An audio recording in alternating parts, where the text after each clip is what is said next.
cooperative sociali come Lego Labor e titoli minori, le dottoresse che hanno partecipato alla selezione, ovviamente l'amministrazione comunale, anche gli uffici di SD, in particolare il dottor Nicchietto che ha collaborato per il terzo anno consecutivo alla realizzazione del progetto. Per quanto riguarda SST, come ho detto anche gli altri anni, il Loro è la partecipata al 100% del Comune di Chioggia e che fa i servizi per la cittadinanza, è un'ottima occasione per essere vicini alla popolazione e per venire incontro alle esigenze della popolazione. Credo che sia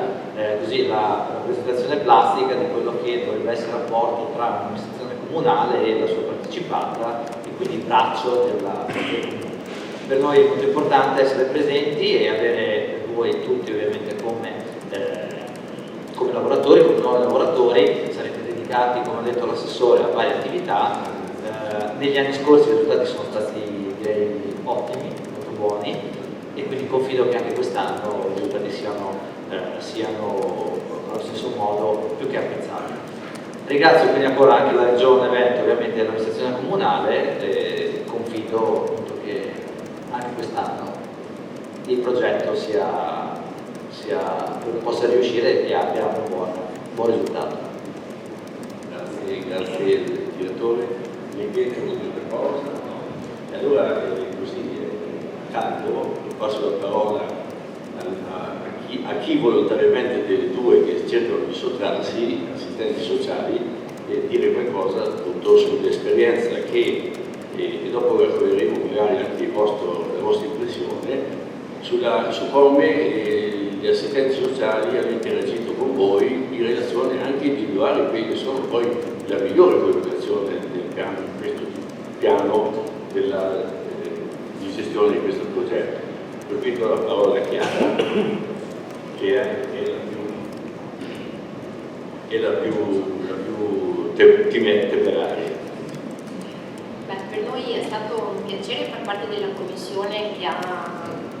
valutato i lavoratori più idonei a partecipare al progetto, anche se con rammarico non abbiamo potuto coinvolgere tutti coloro che hanno presentato domanda, per cui abbiamo cercato anche di dare un po' il giro, diciamo, con persone che avevano potuto partecipare al progetto nel corso del primo anno, che quest'anno avevano ripresentato domanda e uno dei criteri era dare la precedenza a chi non aveva ancora potuto farne parte. E da conto nostro è stata un'esperienza positiva, insomma, anche perché ci ha dato modo di, essendo noi qui solo dal 1° di agosto, di conoscere parte dei cittadini in questo contesto. Ci fa sempre piacere poter essere di aiuto e di supporto, tant'è che abbiamo detto a tutti voi che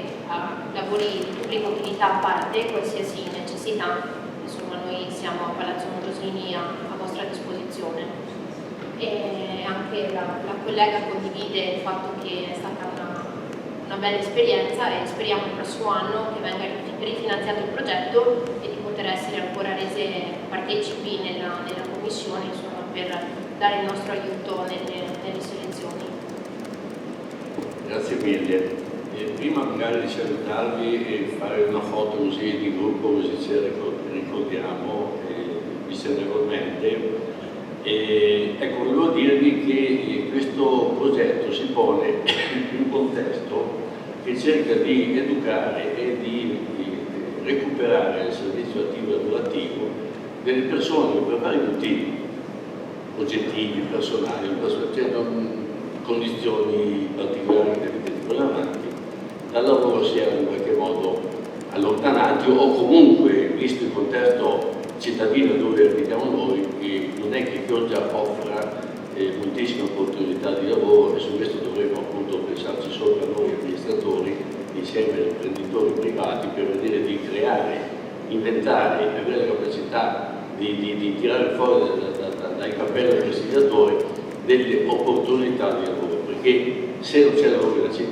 città diventa povera per il lavoro, diventa povera culturalmente,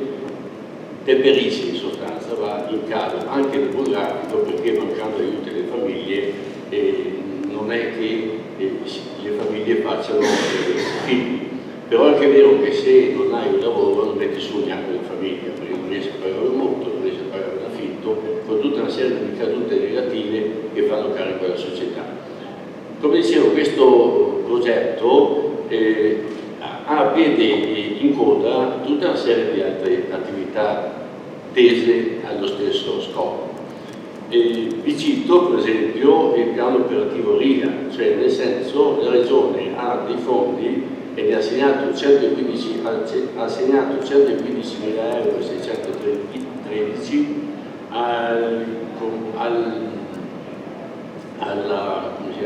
al contesto Chioggia-Cavazza Recona per mettere in piedi dei progetti e dei piani operativi di ambito per anche qua trovare delle soluzioni di percorsi di inserimento lavorativo di altrettanti lavoratori, tanti quanti il fondo stesso lo consentirà.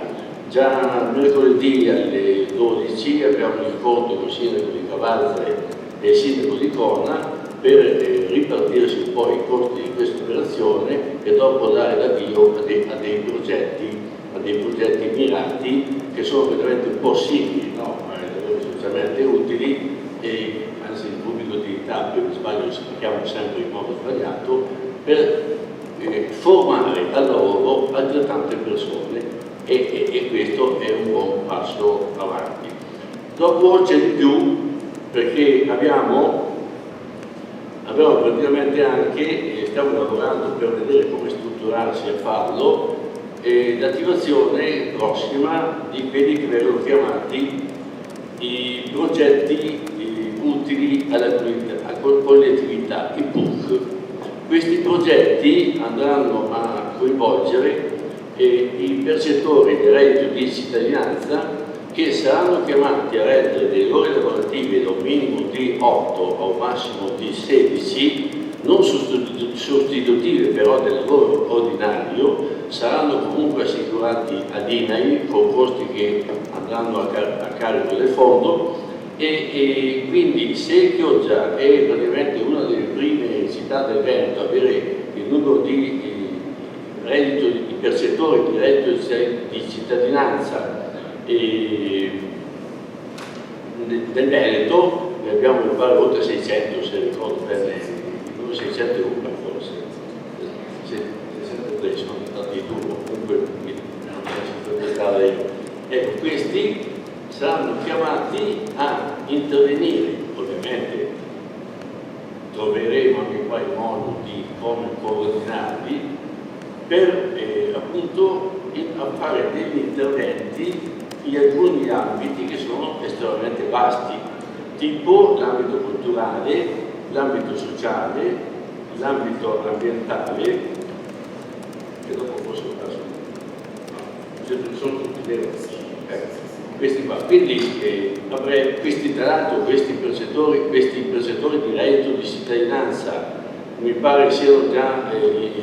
chiamati dagli assistenti sociali per valutare quale tipo di collaborazione chiedere a queste persone. Ecco, una cosa positiva di questo, siccome hanno il reddito di cittadinanza, non percepiranno il stipendio. Ma siccome il reddito di cittadinanza è collegato strettamente a un lavoro attivo, è giusto che si abituino a pensare che la retribuzione è il giusto corrispettivo di un'attività prestazionale fatta, che non sia semplicemente una erogazione liberale di denaro, perché quella potrebbe essere ammessa solo quando si fa beneficenza. Ecco, con questo adesso facciamo una bella foto, vi ringrazio di essere presenti e mi raccomando, ecco, portate a casa il messaggio importantissimo in questo momento, non facciamo puntori per quanto riguarda il coronavirus, che stiamo tranquilli, sereni, non barrichiamoci in casa, cerchiamo solo magari di giocare, andare un po' meno nelle sale di slot, oppure di frequentare un po' meno i supermercati, che tra l'altro comunque mi dicono sono già di per sé mezzi vuoti. Non c'è pericolo,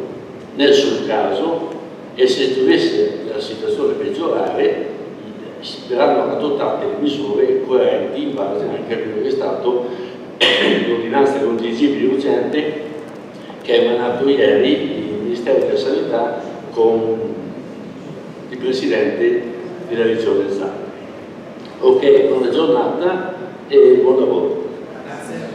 Se